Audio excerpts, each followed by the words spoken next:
What I'm telling you is what I've learned from my 40 years of experience is that men need more testosterone. And testosterone is generated in both men and women when you celebrate, appreciate them. Oh, look what a good job you did. I need your help. The fireman who goes into the fire, he's the hero. That's his testosterone shoots way up.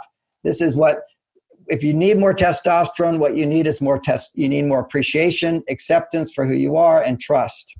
If you want more estrogen, what you need is someone to care more about you.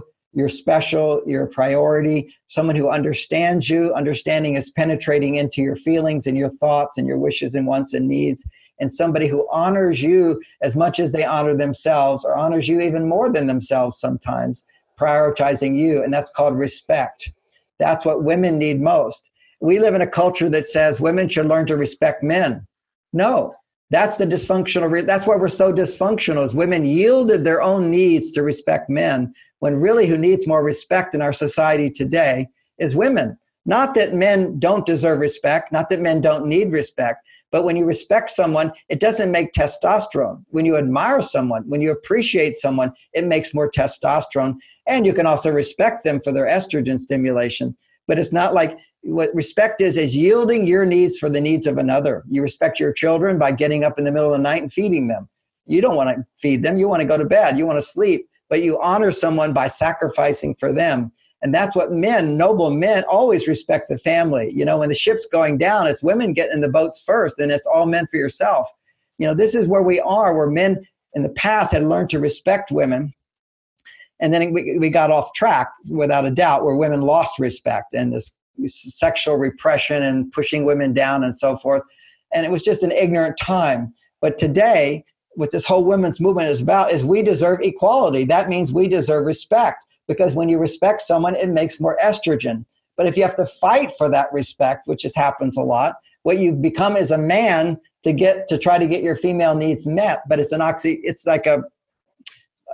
like a strategy doesn't work. If you have to fight for respect, then you're on your male side. What you're looking for is a woman who will respect you, which is why what you want is a man who's pursuing you. They're the ones that will respect you the most. So appreciating, accepting, and trusting, a simplified way of understanding what men need most. So when you go step 2, where you learn to balance your hormones, come back to happiness from a place of fullness, now overflow by giving him what he needs, not doing things for him, but appreciating what he has done for you, what he is doing for you. That's the greatest gift you can give to a man. Then step 4, that's the one we're waiting for, you can ask for support. But when you ask for support, you're not trying to change him, you're expressing a preference rather than a demand. And I can give you the words for how to ask men for support, but if you're coming from a place of saying my happiness is dependent upon you changing, men will resist. Just like if a woman's in a bad mood and a man says, look, get over it. You know, why are you upset about that? You shouldn't feel that way. We're trying to change how you feel. It's not going to make you feel better. And what we're saying to you is that my happiness is depending upon you feeling different. Men should not be that way. Men should be embracing a woman's moods wherever they are, up and down, up and down. That's giving her what she needs to stabilize her hormones, which is showing caring, empathy, understanding, penetrating into her inner psyche, understanding where she is, feeling empathy, honoring her, respecting her, letting her feel equal in terms of opportunity and respect. And that's what we're trying to achieve in the world. But you're not going to get it by fighting men. You're going to get it by loving men. They will give more when men get what they need. And then women go to step 4, which is asking for what they want as a preference. That, when you're in an intimate relationship, and we're talking about intimate relationships here, then a man is free to choose to give you more. Then he changes based upon his choice rather than feeling that I have to change in order to make her happy. It becomes, I want to give her this because I see how it will make her happy. So it's a delicate distinction there. You have to have some wisdom to decide to distinguish between demanding and preference. But if you express a preference to your partner and they're not getting an abundance of love, usually they don't respond. So the idea is how to go through those 4 levels again and again to get more from a man, which means to bring out the best in him, just as I would bring out the best in my wife. And if you're married and you're having a sexual relationship, the best time to express your preferences is after having an orgasm, because a man feels he's getting what he needs. Okay, so what you said something, I can tell you the words. Can you tell us, can you model really quickly what it might sound like for a woman to ask for something she wanted in a way that a man could respond, assuming we've gone through the 4 steps? Yes. Now let's look at the words. Give me one request a woman would want. Just let me know. I'll deal with that. Maybe he could do more around the house. Okay, let's call it. He doesn't empty the trash. Okay, or he could clean. What would give me a specific? First of all, that's an abstract. I want you to do more around the house. That means nothing to a man. It has to be a specific task that he does and gets rewarded for. So give me a task that would be part of doing more about the house. He would do the dishes. All right, that's a big one. So let's say she's doing the dishes and he's not. Already he's been trained that he doesn't have to do the dishes to make you happy. So you're happy and you're doing the dishes, and now you want him to do the dishes. The way you would start is you simply say, oh, honey, I'm really tired tonight. Would you help me? And he'd say, what is it? And he said, would you do the dishes tonight? And he'd grumble a little bit, and you would then go, most women at that point would go, oh, okay, I'll just do it myself, because he grumbles. You have to recognize you're asking him to do a new job. He has to decide whether to do it. Is it necessary? Is it required? I haven't had to do it before. Why do I have to do it now? There's sort of this resistance a man will have to being asked to do more, because he gets the message with a request that, gee, I haven't been doing enough. I work really hard. I'm really tired. I did this whole thing, and now I have to do more. So, and maybe his mother always did the dishes. So he has this idea that women do dishes. There's a lot that has to overcome there. So what you do is you say, honey, I'm really tired tonight.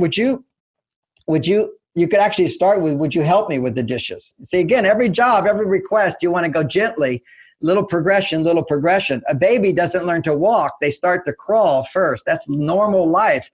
It's trees don't just suddenly make flowers. It takes a season to get there. So everything is slow. Real change is slow. So you basically, oh, I'm really tired tonight. Would you help me? Would you bring over the dishes and wash them and I'll put them in the dryer? Whatever, make a little request. And then when he does it, he experiences a little change and you delight in it. He gets to see, it's like, oh, it's so much help. It feels so good. Men will always respond to what feels good. Then another night you do that again and do that again. And then no big discussion. Your job is this, my job is that. You would just simply say, oh, I'm so tired. Would you do the dishes tonight? And because he's so used to getting rewarded for doing this little thing, then he's happy to do it. But you have to realize a lot of men, when it comes to dishes and housework, have been trained in a culture where men didn't do that. They didn't experience growing up doing that, seeing dad do that. Oh, you have huge advantage if he saw his dad doing it. But if his dad never did it, his part of his training is you don't do that. So you have to gradually adjust to this and be okay with that. Realize there's logic to that rather than the other logic, which is we both have a job. Why am I doing this? You should do it too. That you should do it too attitude is the opposite of accepting where a person is. So it's a gradual movement towards greater intimacy by little requests, rewarding those little requests. Then he gives more and he gives more and he gives more. And let's say you had huge resistance at washing dishes. Then you start with something else, oh my gosh, would you help me by doing this? But it always comes from a thing of he comes home, he's kind of like in his own world, he's in his cave world. And you just say, oh, honey, when you have a chance, would you help me? That's how you introduce it. Honey, when you have some time tonight, would you help me? He's going to go, well, what do you want? What do you want? You go, oh, I'll tell you later. Just let me know when you're available. I just need like 10 minutes. Give him a time limit, give him a little request, and then he says, well, what is it? I want to do it now. Okay, well, only take 10 minutes. He said, okay, what is it? And you say, would you help me put away the dishes? Or would you help me unload the dishes? A specific request, not a general thing. We're making a policy here, a specific request and a reward afterwards. And again, women have to look at their own resistance to that reward afterwards, because she's going to be feeling, look, I've been doing them every night. I didn't ask for a big reward or parade. Right. Go ahead. No, I was just agreeing with you. So in a dating situation, like if a woman is feeling frustrated because the man never really plans anything for a date, just as an example, Great and example. she'd like for him to plan, when he shows up and says, so what do you want to do? What do you want to do? Women love a man with a plan. So how might she encourage him in that way? Okay. So that's what men have to learn is women love a man with a plan. And what women have to learn is they have to help him make the plan. So basically on Friday, let's say he says, he comes over Friday night, or he calls and says, oh, what do you want to do tonight? That's the most unromantic thing a man can do, but men don't know that. So what you would do is, since that's what he did, you would accept that's what he did. And while you're together that night, well, let's hang out and let's look at the newspaper and plan what we're going to do next week. That's what you do. If he's going to hang out, okay, we're going to take this time to hang out. We'll sit and watch TV. And during that time, we bring out something and you say, I was looking in the newspaper, I was looking online, and I was thinking next week we could do some really fun stuff. Like we could do this. We could go to this art gallery. We could go to this walk. They're having a walk onto the mountain on that day. The weather's going to be really good. Or we could go, there's this restaurant I heard about. We could have dinner there. So what you do as a woman, your job in making a plan, it's not all up to the man. Okay. Your job is to let him know options that you would like to do and when you'd like to do them. His job is then to pick one of those options and follow through and provide it. So he says, well, will you think about it and plan one of these things? What do you think we should do? You go to him and you say, what do you think we should do? And whatever one he picks, you agree with. It's okay. Will you get the tickets? Will you arrange the tickets? And what should I do? Kind of put it in his hand to organize it. And what happens then is he now owns the date, so that when you're happy on the date, he takes credit for it. His testosterone goes up and your estrogen goes up because you didn't have to organize or plan. But what you had to do is inform him of what you'd like to do. One of the out-of-date idea that women have when it comes to romance is that men should know what you want. Men should do it all on their own. And certainly on a date in the beginning, a man works really hard to think, what can I do to please her or whatever? And he'll do one or two things that he knows work. But after that, he doesn't know what else. It's up to her to let him know the things she'd like to do. It's up to him to pick and provide. And so would you organize that? And maybe what you could do, even when you're saying, would you organize that? I will do this, and would you do that? So you let him know what you'd like him to do. And you can always throw in a little bit of, I'll do this. If it's a picnic on the mountain or going to the mountain play, here you'd say, well, I'll make a lunch for us. Would you get the tickets and organize transportation?